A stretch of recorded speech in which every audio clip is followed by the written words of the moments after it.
Ini jadi kita tidak punya adab kepada makhluknya Allah Subhanahu wa taala. Bagaimana kalau tidak punya adab? La ilma lahu yu'taddu bihi. Berarti orang ini betul-betul orang yang tak punya ilmu. Dianggap orang yang tak andi ilmu. Makin montuk abid, makin montuk jauh, makin banyak kuruna yang kep tak andi ilmu, mun orang tak andi adab ke kuruna, mun orang tak andi adab kepada makhluk, mun orang tak andi adab terutama ke Allah Subhanahu wa taala.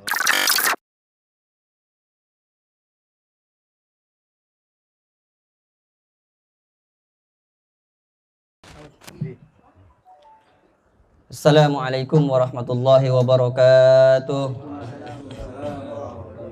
Alhamdulillah wassalatu wassalamu ala Rasulillah sayyidina Muhammad ibn Abdullah wa ala alihi wa ashabihi wa man tabi'an sunnatahu wa jama'atahu wa la hawla wa la quwata illa billah amma ba'du. Hadratal muhtaramin al-a'izza jami'al hadirina fi hadzal majlis. Seperti kaula mulja'aki para hadirin sekalian, wabil khusus Ketua Iksas Kalimantan Barat dan juga para Dewan Suri, ada Al-Ustadz Misran, Al-Ustadz Subowo, Al-Ustadz Haji Marsaid dan Ustadz Sawari, juga ada Ketua Tanfidiyah Pontianak Utara dan kawan-kawan Iksas semua beserta para hadirin sekalian, para jamaah, para undangan yang saya hormati dan yang saya banggakan, wabil khusus juga tuan rumah Ibu Rohimah sekeluarga. Mudah-mudahan perkumpulan kita ini semua senantiasa dijaga dan dilindungi oleh Allah Subhanahu wa taala dan mendapatkan syafaat baginda Rasulullah Muhammad sallallahu alaihi wasallam. Mungkin kun nabeng pintu ki, artinya nabeng istiqomah kak dinto. Biasanya kita memang dihadatan ngisi pengajian, jadi eman kalau terlewat satu hari dari pengajian walaupun hanya sebentar. Bismillahirrahmanirrahim. Qala al-musannifu rahimahullahu ta'ala wa nafa'ana bihi wa bi'ulumihi fid dharain amin. Bismillahirrahmanirrahim. Wal maqalatu tsalisata asyarata 'anil Hasani al-Basri radhiyallahu ta'ala anhu.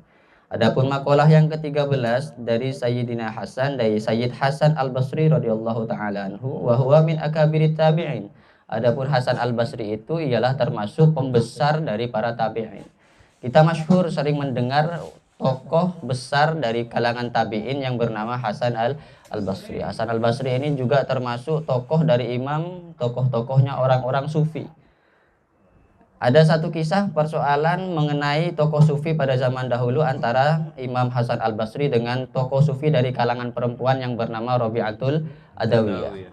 Di satu saat Rabi'atul Adawiyah itu pernah mendapatkan musibah, yakni ditinggal lagi tina aki bi'rakana. Imam Hasan al-Basri beserta beberapa muridnya datang menghampiri rumahnya. Rumahnya Rabi'atul Adawiyah tujuannya untuk meminang atau melamar janda kembang. Karena Rabi'ah saat itu memang kiratin teretan. Mun sampean ngolati pakun abuli boleh nyeling boleh guys. Tak kira pun sekalian ngebosak ya, no atole boleh. Rekena makin mereka bisa dikatakan janda kembang kan tuh.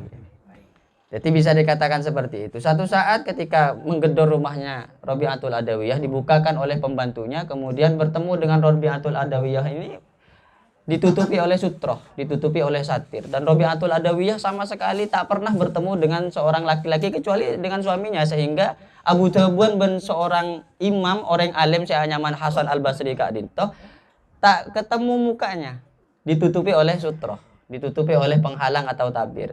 Percakapan yang terjadi antara keduanya satu. Tujuannya hanya satu, yakni Hasan al-Basri ini ingin meminang janda perawan ini. Tujuannya untuk ibadah kepada Allah Subhanahu wa taala. Terjadilah percakapan, ketika terjadi percakapan, nyamana murid tangki.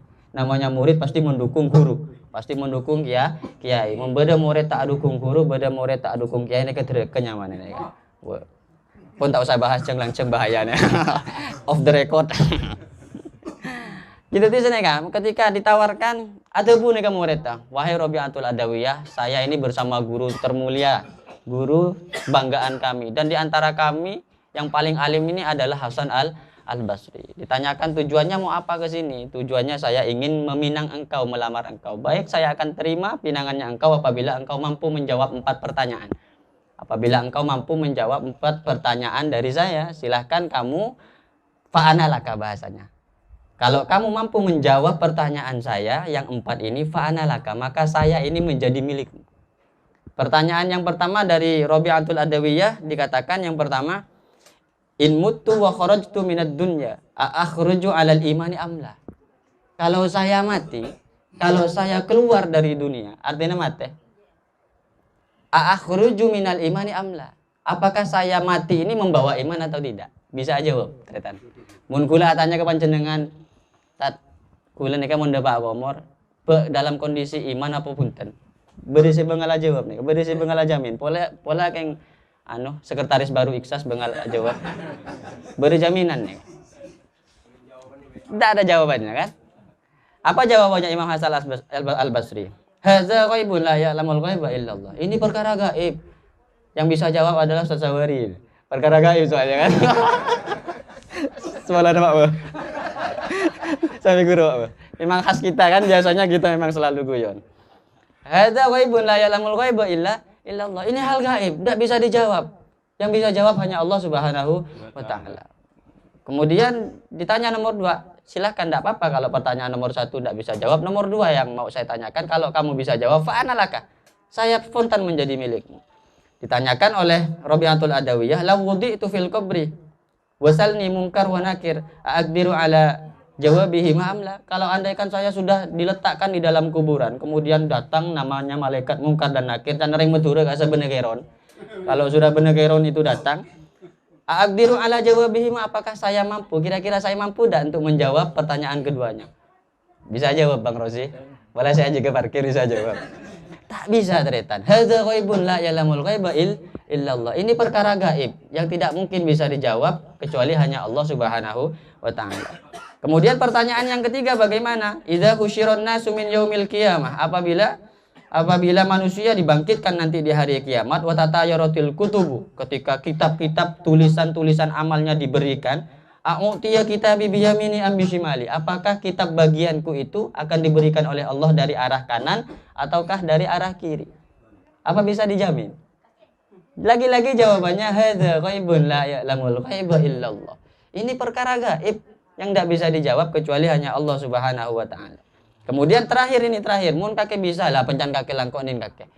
Mun keng tak bisa, macam-macam. Pertanyaan yang terakhir katanya apa? Idza nudiya linnasi fariqun fil jannah wa fariqun fis sa'ir. Apabila nanti manusia itu dikumpulkan oleh Allah Subhanahu wa taala, diarahkan ke surga dan ada yang diarahkan ke dalam neraka. Kuntu min ayyil fariqaini. Kira-kira saya dari kelompok yang mana?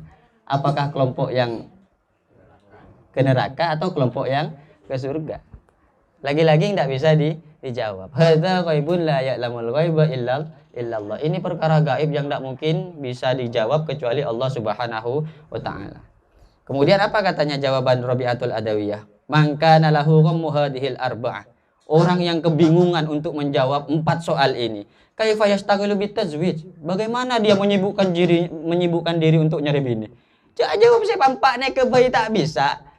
Ki ala pola bini yang melulu. Cakil. Oh kata. Saya lagi. Enggak tahu itu. Gara-gara yang 4 ini nggak bisa dijawab, dia heboh untuk nyari istri terus. Dia gara-gara yang 4 dia ini tidak bisa jawab sehingga melupakan yang wajib, tapi dia mengerjakan yang tidak begitu wajib, tak begitu penting begitu loh. Banyak yang kena. Insya Allah. Ini memang momen yang saya tunggu ini. Momen yang saya tunggu. Insya Allah. Apalagi ini dapat bocoran saya suruh ngisi harlap. Wah kena nggak pilih. Insya Allah itu. Insya Allah itu. Kalau tak jadi tak tahu lagi. Sorry Pak. Kemudian Imam Hasan Al-Basri ini Kak nangis retan, menangis sejadi-jadinya. Baru tersadarkan dia seorang ulama besar, seorang tokoh sufi yang menginginkan Rabi'atul Adawiyah menjadi istrinya. Tak kesokan Rabi'atul Adawiyah dengan beberapa pertanyaan tadi, sehingga Hasan Al-Basri menangis sejadi-jadinya. Sehingga Imam Hasan Al-Basri kembali ke jalan yang benar untuk menyibukkan dirinya ibadah ka Gusti Allah Subhanahu wa ta'ala. Nika Imam Hasan Al-Basri alim, pun fakih, sufi, mun baaban selalu tak alim, umur letuah keng nyore praben melolo nika kan repot nika. Masyaallah nika. Nika Hasan Al-Basri. Mun Hasan reng kantuan nika lain boleh.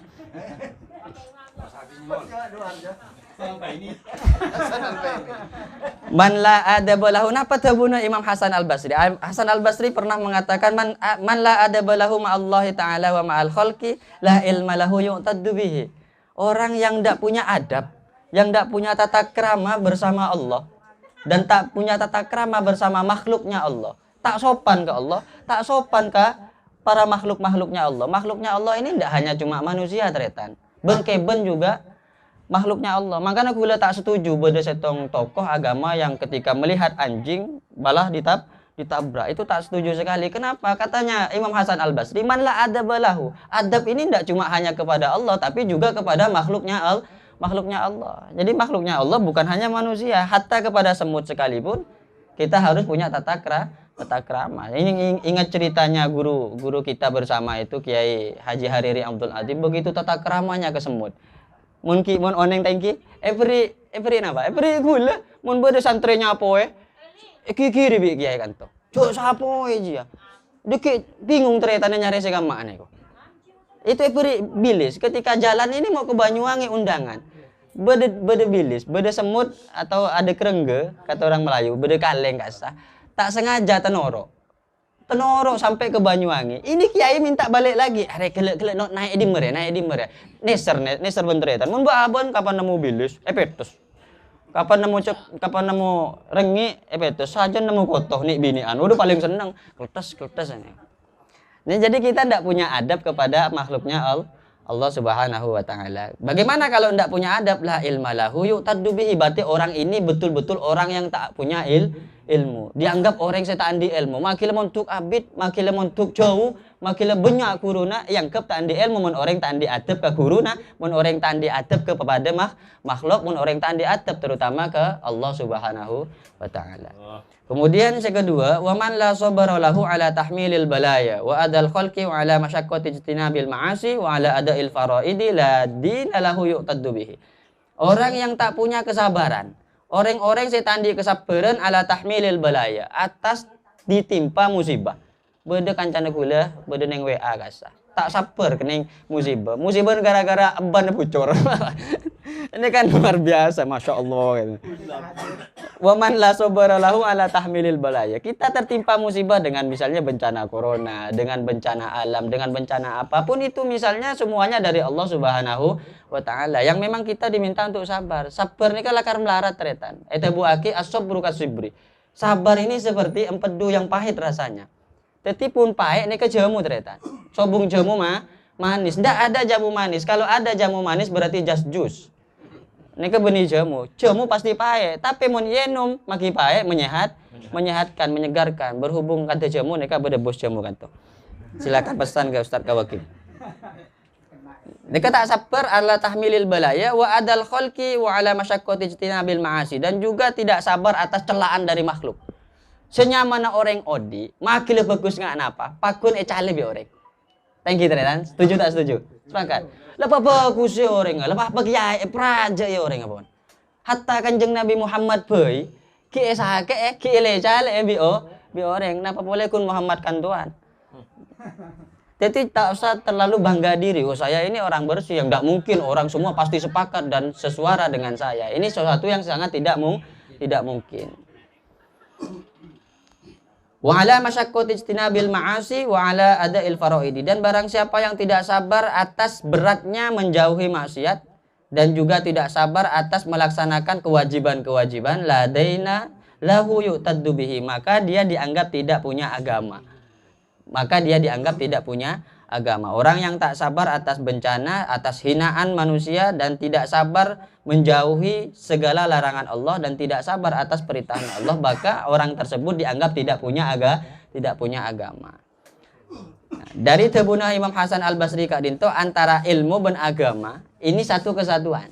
Ilmu sama agama ini satu kesatuan. Etebu aki setong saat oleh para ulama, etebu aki seneka al-ilmu dinun, bahwa sesungguhnya ilmu adalah agama. Oleh karenanya ilmu itu agama, fanzuru amman ta'khudhu dinakum. Maka pilihlah, cermatlah kalian mencari orang-orang yang untuk kalian timba agamanya, yang kalian timba ilmunya. Mun engak ki pesantren timin, cara untuk kita mendapatkan ilmu syaratnya minimal berapa kan? 6. Zakaun wa khirsun wastibarun wa bulghatun wa irsyadu ustadin wa tulu zamani. Kalau dikatakan tidak sabar bagi orang yang tertimpa musibah dan seterusnya berarti dianggap tidak punya ilmu. Ketika tidak punya ilmu dan tidak sabar, boleh jadi dia disebut tidak cerdas. Karena syarat untuk mendapatkan ilmu salah satunya apa? Cerdas. Boleh jadi dia disebut tidak semangat. Apa minta sabar ya? Karena tak semangat tadi orang sekali. Apa minta sabar ya? Karena memang tidak mengikuti petunjuk guru. Tidak mengikuti petunjuk guru. Bi irsyadi ustadin, tidak mengikuti petunjuk guru. Bi gurune suruh keberek ke timur. Tak pete pade ben guruna. Sehingga apa boleh Pontianakan nih ke repot mau nyari guru setepak, orang Pontianakan nih ke abu cek beungal mun ke guruna. Mun orang-orang Sokaraja, orang-orang ceubeun insyaallah patuh kepada gurunya. Selama perintah guru tersebut tidak bertentangan dengan syariat. La ta'ata li makhluqin fi ma'siyatil khaliq. Tidak ada taat kepada maksiat kepada Allah, taatnya kita kepada makhluk. Tidak ada taat kepada makhluk di dalam maksiat kepada Allah Subhanahu wa taala. Oleh karena itu ketika kita diminta untuk taat kepada guru, bahasanya fasma'u wa atiu, maka dengarkan dia, maka ikuti dia. Maka ketika kita tidak patuh kepada guru, beda setong tebunuh ulama atau buaki sana keteretan. Uququl walidaini tamhuhut taubah. Durhaka kepada orang tua itu masih bisa dihapus dengan taubat. Wa uququs syaihi la tamhuhu syai'un albatta. Sementara durhaka sama guru tidak ada obatnya teretan. Sampai itu buah kibi ulama la taubata li uquqis syekh. Tidak ada taubat bagi orang yang durhaka kepada gurunya. Imam Syafi'i itu mana tebu manis takhaffa bi ustadihi. Orang seampo nyale, orang seampo menghina, orang seampo nyake tak patuh ke guruna. Manis takhaffa bi ustadihi. Ubtiliya bisalasi baliyati. Akan diberi cobaan oleh Allah dengan tiga cobaan. Yang pertama apa? Kallali sana, makilo paju, makilo pinter orangnya, makilo cerdas orangnya, kallali sana. Maka tidak akan laku ucapannya di hadapan orang banyak. Bahasanya kita apa? Tak barokah. Wa nasiyo mahafidho. Ilmu nasi ekol le, makilo teki pendidikan, makilo kitab alfiyah hafal bahkan lebih 2000 bait misalnya. Al-Quran hafal misalnya 31 juz tambah sejuz. Wahafidhu manasya akan dilupakan oleh Allah Subhanahu wa taala. Gara-gara apa? Melecehkan kepada gurunya. Seketelok ini kan saya kabatiraki. Yang ketiga apa? Khifa min su'il khotimah. Dikhawatirkan dia matinya su'ul khotimah. Oleh karena itu ya kita se-alma mater ataupun yang bukan se-alma mater, kita punya guru, kita punya panutan, kita patuhi, kita ikuti bersama. Kemudian yang terakhir, waman la wara'alahu anil maharimi wasyubhati la zulfalahu, dan barang siapa yang tidak punya waro. Waro ini artinya tarkus syubhat retan. Beni tarkul haram lah, tarkus syubhat. Jadi barang saya syubhat neka ditinggalkan. Bade saya kancana kula tanya antara halal dan haram neka gabung teti napa? Teti syubhat, bade saya teti syubhat beni teti subhan nih. Wah teti subhan. Teti syubhat. Syubhat ini antara halal dan haram. Orang yang warok meninggalkan barang-barang syubhat, la zulfalahu ay la martabata lahu indallahi wa la qurbata lahu minallah. Artinya dia tidak ada martabat lahu bagi man indallahi di hadapan Allah Subhanahu wa taala, wa la qurbata lahu minallah, dan tidak ada kedekatan kepada Allah Subhanahu wa taala bagi orang-orang yang tidak pernah meninggalkan hal-hal subhan. Mungkin cuma ini yang bisa disampaikan, hanya sebentar saja, mudah-mudahan barokah dan manfaat.